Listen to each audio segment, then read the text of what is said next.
আসসালামু আলাইকুম।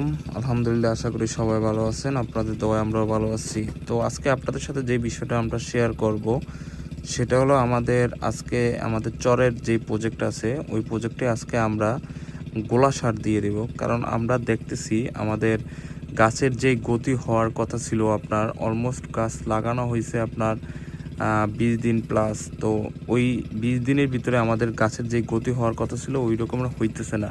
তো আজকে আমরা চিন্তা করছি আমরা গোলা সারটা দিয়ে দিব। আর সেটা কি কি সার দিব, কি কি মেডিসিন দিব, কি কি ওষুধ দিব, সেটাই আজকে আপনাদের সাথে শেয়ার করব। প্রথমত আমরা আজকে 4 ধরনের মেডিসিন দেব। একটা হয়েছে আপনার, দুইটা হয়েছে আপনার পচার জন্য দিব, আর একটা দিব সালফার, আর একটা দিব ম্যাগনেসিয়াম। আর সিলেক্ট প্লাস এটা হয়েছে আপনার পচার জন্য, আর আগে নিউবেন এইটাও হয়েছে আপনার পচার কাজ করবে, শিকড় বৃদ্ধি করতে সাহায্য করবে। তো এগুলো আমরা সুন্দর করে আপনার যে পরিমাণ আমাদের লাগবে সেই পরিমাণ আমরা পানি নিচ্ছি, পানি নিয়ে আমরা সুন্দর করে এগুলো মিক্সড করে নিছি। আমার এই জায়গায় জমি আছে আপনার 8 কানি। তো আমার সেই জন্য আমার টোটাল ঔষধ লাগবে 28 ট্যাঙ্কি ঔষধ লাগবে।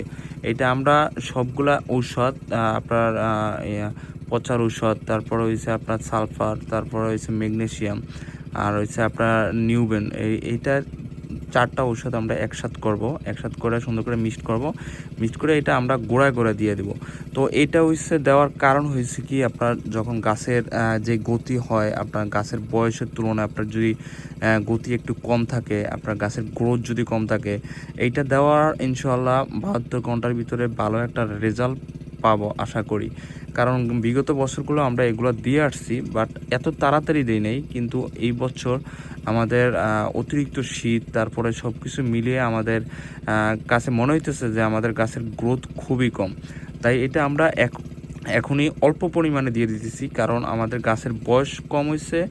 আর প্লাস আপনার যদি অতিরিক্ত বেশি কি দেন, আপনার এটা আপনার গাছের দেখা যাবে শিকড় নষ্ট করে ফেলবে, শিকড় কাটতে ফেলবে। সেই জন্য আমরা অল্প করে দিতেছি। তারপরে পর্যায়ক্রমে আমাদের যদি মনে হয় যে আবার দেওয়া লাগবে, তখন সেটা আবার ইনশাল্লাহ দিয়ে দেব।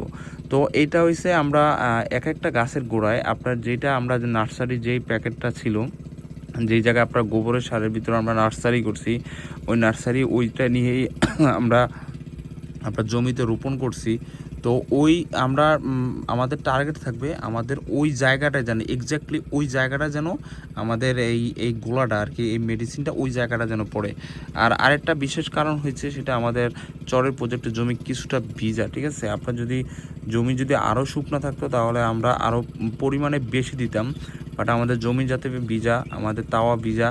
তো অতিরিক্ত যদি আমরা দিতে যাই তাহলে দেখা যাবে পচায় সমস্যা হইতে পারে, গাছ নষ্ট হইতে পারে, গাছের খাবার টানতে পারবে না। তো তার জন্য আমরা আমাদের যেটুক প্রয়োজন ওটুক আমরা 50 গ্রামের মতন পানি আমরা প্রত্যেকটা গাছের গোড়া গোড়া দিয়ে যাব। ইনশাল্লাহ আমরা আপনাদের সাথে শেয়ার করব আমাদের এটার রেজাল্ট কী পাই। তো সবাই ভালো থাকবেন, আমাদের জন্য দোয়া করবেন। ইনশাল্লাহ আমরা যাতে আপনাদের সাথে আরও সুন্দর সুন্দর ভিডিও শেয়ার করতে পারি। আসসালামু আলাইকুম।